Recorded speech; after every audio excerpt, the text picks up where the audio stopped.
все на земле имеет меру и только дурь безмерна. В этом, наверное, секрет успеха. Ну, я ж учусь вообще сам по себе. Я просыпаюсь всем, сплю в маршрутках, везде сплю, прихожу и играю в ПЛЦ. Ухо, Бублик, Zero Gravity, вот, собственно, все эти люди, я их знаю очень давно, мы с ними дружим. Команда, которую я хорошо знаю, это команда Na'Vi, естественно. История такова. Компьютерные игры в моей жизни начались, наверное, в первом классе, естественно, с приставки Dendy 2. Когда я учился в институте, я прошел Half-Life, и потом играл одно время в Counter-Strike.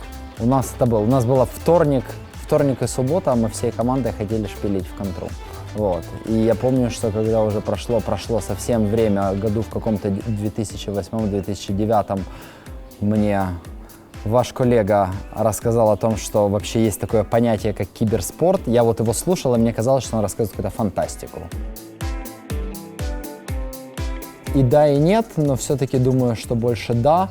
Почему? Потому что я как профессиональный тренер и как человек, который закончил институт физкультуры, я все-таки привык, что спорт — это быстрее, выше, сильнее на физическом уровне. Нас так учили, и так говорит девиз олимпийского движения.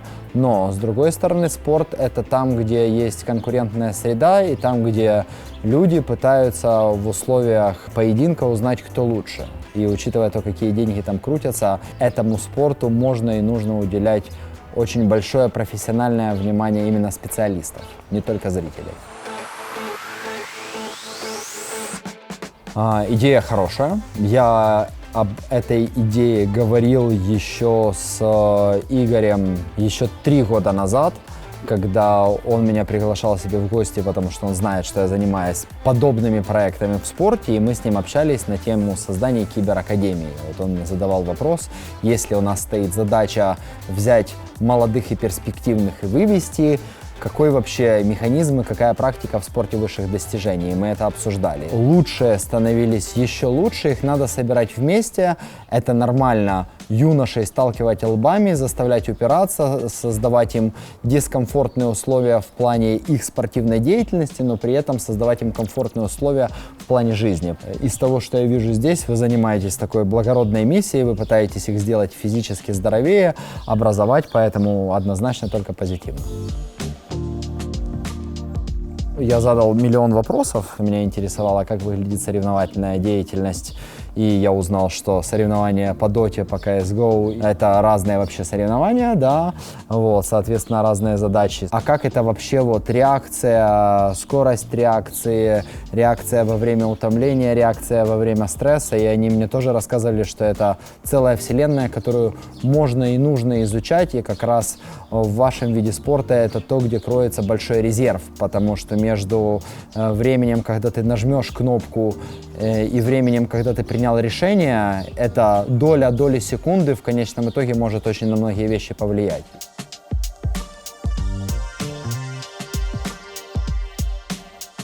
Сначала психология. Я считаю, что психология — это фундамент, на котором будут строиться уже дальнейшие твои результаты. В принципе, для меня это не впервые, я уже занимался спортом, я, в принципе, адаптировался на 2-й день, и я чувствую себя уже свободно. Мне не тяжело это делать. Всегда встаю всем, потому что мне на учебу. А ложиться в 11 мы и не всегда ложимся в 11. Сам по себе себя чувствую лучше, постоянно хорошее настроение.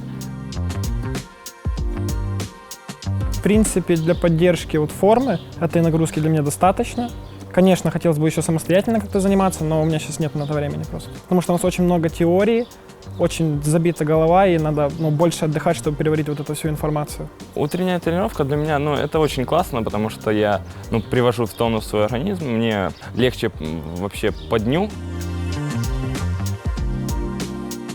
Когда у тебя идет нагрузка моральная, должна быть еще и физическая. Если у тебя нет физической нагрузки, то ты как-то себя не так будешь чувствовать, и это будет сказываться на твоей игре. Насколько я знаю, партнерами этого кемпа является клуб CrossFit Banda и клуб Дисциплина, и у нас запланировано посещение этих 2 клубов, встреча с тренерами и проведение оздоровительных тренировок. Будет исключительно оздоровительной направленности с целью общей физической подготовки.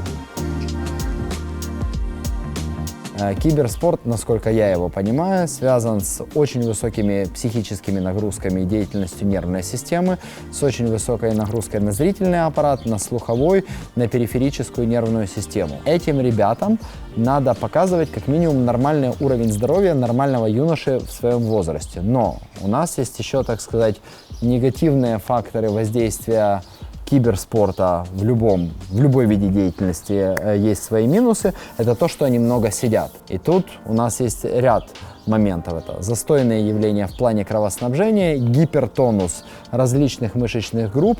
И это все то, о чем должны знать они, о чем должны знать тренеры и с чем должны работать на опережение. Или смысл киберспорта в том, чтобы сидеть, мы не можем заставить этих людей стоять. Они должны сидеть. Но их мышцы должны быть настолько сильными, чтобы даже от сидения их осанка не портилась. Для того, чтобы поддерживать мышцы в тонусе и для того, чтобы они могли как минимум выдерживать все свое сидение, им надо еще тренироваться, и мы это обсуждали с тренерами. Я назвал цифру 2,5 раза в неделю, да? То есть где-то так. То есть планировать 3, в итоге один раз не успели или прогуляли, получилось 2, и это уже хорошо. Молодые люди в возрасте 18-19 лет, которым, в принципе, необходимо всестороннее развитие.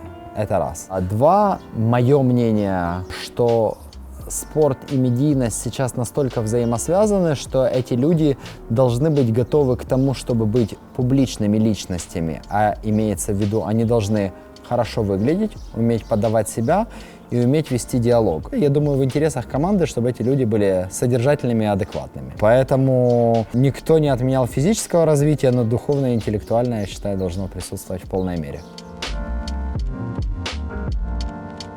Ешь, спи, тренируйся, повторяй. Самое простое из этого всего – повторяй. К первым 3 надо приложить рациональный и разумный подход. Для большинства людей, особенно для спортсменов, им кажется, чтобы для того, чтобы достигать успехов в спорте, неважно, метать копье, бежать или шпилить в контру, да, самое важное – тренироваться. Но обратите внимание, здесь тренировки стоят на 3-м месте, и это не случайно. Если не соблюдать режим дня и режим питания, упражнения могут быть вредны для вашего здоровья. Я подчеркнул для себя, что очень важен сон. Он является основной частью результата, что если ты будешь хорошо спать, у тебя будет все хорошо в твоем дне. Наверное, вы знаете, что я пришел в ФПЛЦ, и там игры стартуют поздно ночью и до 4-5 утра. Да, для меня это проблема, но вот на буткемпе я стараюсь вот это все поменять и восстановить свой режим. Я для себя вынес это режим сна, правильное питание, и тренировка находится на 3-м месте. Я всегда делал упор на тренировку, я постоянно играл, и сегодня я понял, что это недостаточно, надо больше уделять вниманию сну и режиму своему. Во время сна в нашей голове происходит систематизация и архивирование наших мыслей и информации, которую мы получили за день. То есть информация пришла, необходимо физическое время для того, чтобы ее распределить, и это очень важно для обучения. Многие, кто тренируется, они верят в то, что жир сгорает или мышцы растут, когда ты находишься в зале.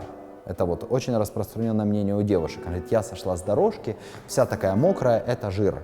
На самом деле, из тех, кто учил химию, если вы учили химию, то вы должны знать, что в жире нету H2O вообще с точки зрения химии.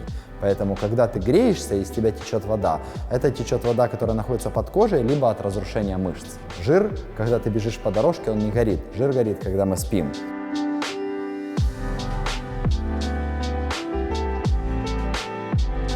Во-первых, дисциплина, психология, скилл и, конечно же, быть всегда позитивным. На протяжении дня, если у нас сегодня игровой день и надо много играть, надо помнить о том, что все равно надо делать перерывы. Желательно делать перерывы раз в 40-45 минут. Перерыв может длиться от 5 до 15-20 минут. Если это перерыв короткий у нас, мы вынуждены продолжать игру, можно выпить воды и чего-то перекусить. Если есть перерыв минут 10, можно переключиться. Переключиться имеется в виду это выполнить какую-то другую задачу. Я вот очень часто вижу, как на соревнованиях японские спортсмены, они в промежутках между состязаниями они крутят кубик Рубик. Да? Просто метод переключения, потому что тоже работают руки, тоже работает голова, но работает по-другому. То правило, которое должны помнить все люди без исключения, что норма для человека минимальной двигательной активности – это 10 тысяч шагов в день. Всегда есть моменты, как можно увеличить этот объем. То есть при возможности не пользоваться лифтом. Везде, где можно пройтись и заставлять себя это делать.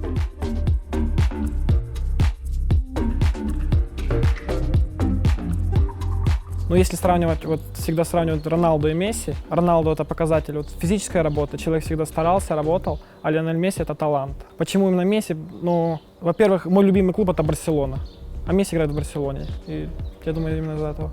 Для меня он икона футбола. Я хотел бы стать точно такой же иконой, как Месси в футболе, только в CSGO. Но мне кажется, вся фишка Астралис то, что у них дисциплина, и благодаря своей дисциплине, как говорил Андрей, дисциплина побеждает класс, потому что классу свойственно поддаваться эмоциям. И когда ты на дисциплине, ты всегда знаешь, чего ты хочешь, к чему ты идешь, и готов ко всему.